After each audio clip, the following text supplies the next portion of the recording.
সবাইকে ইতিমধ্যে গাদা গাদা রোস্ট হয়ে গেছে আমাকে নিয়ে, তাপস বারিককে নিয়ে, বুঝলেন তো। প্রায় 500খানার বেশি মেসেজ ঢুকছে, বলছে তুই যদি প্রকৃত হিন্দু হয়ে থাকিস তাহলে আজকে তাপস বারিকের সাথে যেটা হলো তুই তার একটা প্রতিবাদ করে দেখা। প্রথমেই আমি বলে একটু ভুল করে ফেলছেন, আমি হিন্দুও নই, আমি মুসলমানও নই, আমি জৈনও নই, আমি খ্রিস্টানও নই, আমি আদিবাসীও নই। আমার একটা পরিচয়, আমি ভারতবাসী, এটাই আমার পরিচয়। হ্যাঁ, এবার বলি তাপস বারিকের সাথে কে বা কারা করেছে সেটা আমি জানি না, এই একই প্রশ্ন আমারও। যে বা যারা করেছে তাদেরকে আইনের আওতায় আনা হোক। আর এই দাবিটা শুধুমাত্র বিরোধী রাজনৈতিক দলনেতা শুভেন্দু অধিকারীর কাছে।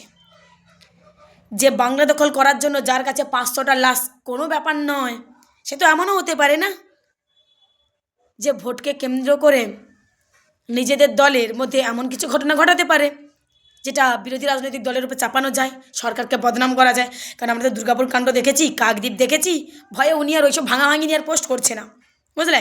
তবে আমি সত্যি ধিক্কার জানাই যে বা যারা করেছে এই নোংরামিগুলো। কিসের জন্য করেছো আমি জানি না, তবে টাকা কিন্তু সবাই ইনকাম করে, টাকার জন্য এমন কিছু করবেন না যাতে মানুষের চোখের জল পড়ে।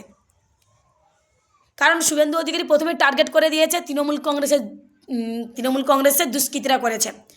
আমার একটা প্রশ্ন, আজ পর্যন্ত অভিষেক বন্দ্যোপাধ্যায় বা মমতা বন্দ্যোপাধ্যায় তৃণমূলের কোন দুষ্কৃতীকে জেল থেকে বের করে নিয়েছে ফুলের মালা দিয়ে তার দলে জায়গা দিয়েছে? একজনের নাম বলুন তো।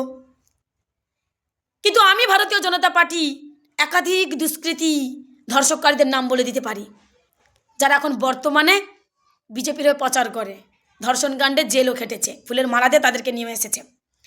যাই হোক, ওইটা পরের বিষয়, ওইদিকে যাচ্ছি না। এখন কথা হচ্ছে শুভেন্দু অধিকারী যদি বলতে পারে তৃণমূলের দুষ্কৃতি এটা করেছে, তাহলে আমি বাংলার মেয়ে হিসেবে শুভেন্দু অধিকারী হাত জড়ো করে অনুরোধ করছি, তারা কারা? তৃণমূলের কোন দুষ্কৃতি আপনি বলুন, আপনি বলুন। কারণ একটা কথা বলে রাখি, মানুষ রাজনীতির জন্য সব কিছু করতে পারে। যে বাংলার মুখ্যমন্ত্রী হবে বলে যার কাছে 500টা লাশ কোনো ব্যাপার নয়, বুঝতে পারছো, কে তৃণমূল কে বিজেপি সেটাও বড় নাকি তার কাছে ম্যাটার করে না। ভোটকে কেন্দ্র করে অনেক কিছু হতে পারে। তাই আমি অনুরোধ করব আপনাদের কাছে, নিজের কাছের মানুষদের থেকে একটু দূরে থাকবেন। বুঝতে পেরেছেন কি বলেছি? কারণ অন্য সরকারকে ফেলে দিয়ে নিজে মুখ্যমন্ত্রী হওয়ার স্বপ্নে অনেক কিছু ঘটাতে পারে, বুঝলেন।